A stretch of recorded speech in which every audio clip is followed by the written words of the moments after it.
बालक का जन्म हुआ जिनका नाम था भैया ध्रुव। आज वो धीरे धीरे बालक जो है और बड़ा हुआ महाराज धीरे धीरे उनकी 5 वर्ष की आयु हो। आज काश राजन को जंगल में महाराज शिकार करने गया तो राजा एक जो है दूसरी पत्नी के चक्कर में फंस गए राजन। अब उसके मोह में राजन कहीं भी कुछ काम करते हैं पर महाराज वही उनको पत्नी नजर आती है। आज वही हर काम में जैसे कन्हैया हमारे कंस को नजर आते थे, पानी पीता था तो वह करो दिखतो भैया काला काला उसे नजर आता था। आज वही राजन को पत्नी नजर आ रही है। आज उसी पत्नी के मोह में फंस करके आज रहने लगे और बड़े भाव के साथ लोक समझता संसितायो जगत सत्य। ये जगत है, जगत है कि ये मन बड़ा चंचल है। हमारा मनी राम है ना जो मैया, ये बड़ा चंचल है। अगर हमने अपने मन को, अपने मनी राम जी को अपने बस में कर लिया तो हमारा जीवन कृतार्थ हो जाएगा। और कृतार्थ के साथ साथ हम जितना ही भगवान के चरणों में जितना ही अवस्था में ध्यान देंगे उतना ही हमें आनंद आएगा। तो आज वो राजन जो है उस पत्नी के मोह में बहुत फंसे हुए थे। आज धीरे धीरे ध्रुव जी महाराज पढ़ने जाने लगे, स्कूल में जाने लगे, पाठशाला में जा रहे हैं। पर वहाँ सभी के माता पिता आते हैं, सभी के घर से गिफ्ट आते हैं। आज ध्रुव जी महाराज सोचते हैं कि हमारे पिताजी नहीं आए। और जो है उस पाठशाला में का समय की बात कि एक दिन जो है राधे, और जोर से बोलो ना भैया। अब महाराज वही पाठशाला में एक दिन का राजन उत्तानपाद का जाना हुआ तो आज ध्रुव जी महाराज बड़े सुंदर लगते थे। आज जो है उसी पाठशाला में जब राजन का जाना हुआ तो गुरुदेव लोगों से बात कर रहे थे। उतने में महाराज ध्रुव जी महाराज आ गए। जब ध्रुव जी महाराज आएंगे तो उन्होंने उत्तानपाद राजा ने अपनी गोद में उठा लिया और उन्हें लाड प्यार करने लगे। आज जो है ध्रुव जी महाराज को लगा कि महाराज हमें भी पिता की प्राप्ति, हमारे पिताजी को। आज जो है उन्होंने आकर के अपने मैया सुनीति से कहते हैं कि हे माँ, हे मैया, सबके पिताजी आते हैं स्कूल में, सब कोई आता है और आज हमारे स्कूल में मैया राजन आए थे। उन्होंने हमको बड़े लाड प्यार से अपनी गोदी में लेकर के खिलाया।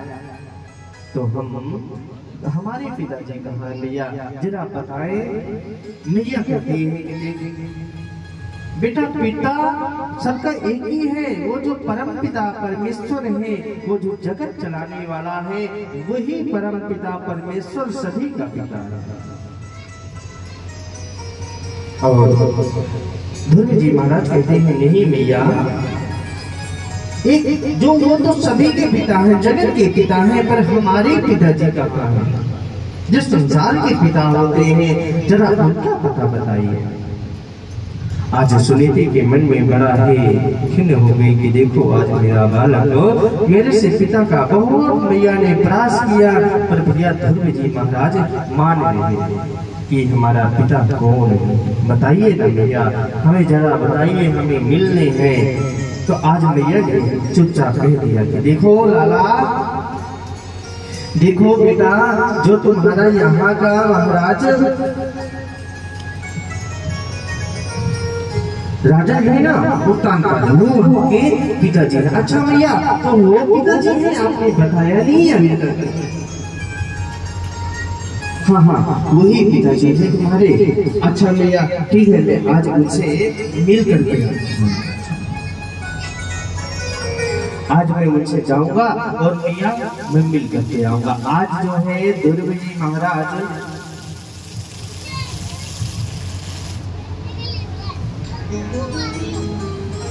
आज ध्रुव जी महाराज गए राजन की नगरी, राजन के दरबार। तो राजन के दरबार जैसे द्वारपालों ने कहा, हे पालक कहाँ जा रहे हो, जरा बताइयो, बताने का कष्ट करें, आप जा कहाँ रहे हो।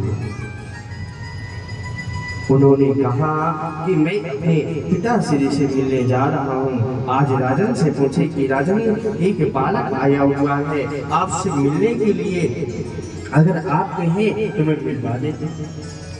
उत्तान बाद राजन ने कहा उसे शीघ्र ही मेरे पास आने दीजिए।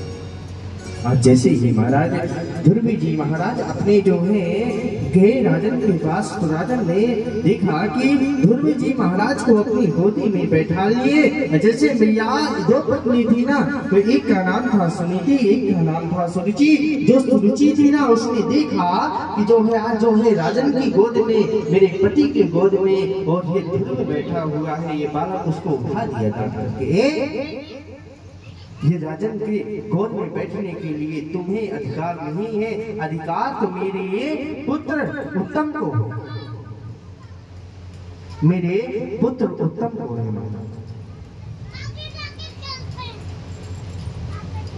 आज महाराज जो है ध्रुव जी महाराज की आंखों से आंसू उतरने लगे। जिसे ही आज उस बालक के मन में रहा, देखो प्रभु मेरे साथ कितना है, मेरे पिताजी हैं और जो है मुझे बैठने नहीं दे रहे हैं। आज मैया ने कहा, सुरुचि ने कहा कि देखो ध्रुव, अगर तुमको जो है इस राजन की गोद में बैठना है ना, अगर तुम राजन की गोद में बैठना चाहते हो तो तुम जरा मेरे गर्भ से जन्म लो, जाओ उस परम पिता परमेश्वर की आराधना करो कि जो है मेरे गर्भ में तुम्हें भेजे, जब जाकर के तुम राजन की गोद में बैठ सकते हो। क्यों? क्योंकि मेरी माँ आज जो है गर्भ को, अपने गर्भ को भगवान से बड़ा बता रही है। कौन? सुरुचि। राधे राधे बोलना पड़ेगा। उत्तानपाद की जो दो पत्नी थी, एक का नाम था सुनीति, एक का नाम था सुरुचि। तो सुनीति का अर्थ होता है जो शुभ के रास्ते चलने वाली होती है, जो धर्म को बढ़ाने वाली होती है, जो अधर्म को मोड़ करके जो शुभवान बना दे, उसे महाराज सुनीति कहा जाता है। और सुरुचि का अर्थ ये होता है जो अपनी नीति के अनुसार करे, जो उसके मन में आवे वही काम करे। आज सुरुचि जी जब भगवान से बड़ा अपने गर्भ को बता दिया, ध्रुव जी महाराज वहां से रोते रोते चल दिए। आज जब ध्रुव जी महाराज रोते रोते वहां से चले दिए, तो आज उन्होंने देखा अपनी मैया के पास झोपड़ी में, जैसे गए झोपड़ी में जाकर के आज मैया से कहते हैं कि मैया आज हमें दूसरी माता जी ने हमको डांट करके भगाया और जो है मैया हम उस पिता को पाना चाहते हैं, मेरे को गोद में नहीं बैठने दिया। आज मैया सुनीति फूट फूट करके रोने लगी। अरे लड़ाई तुम्हारी हमारी है, बालक से तो नहीं है ना।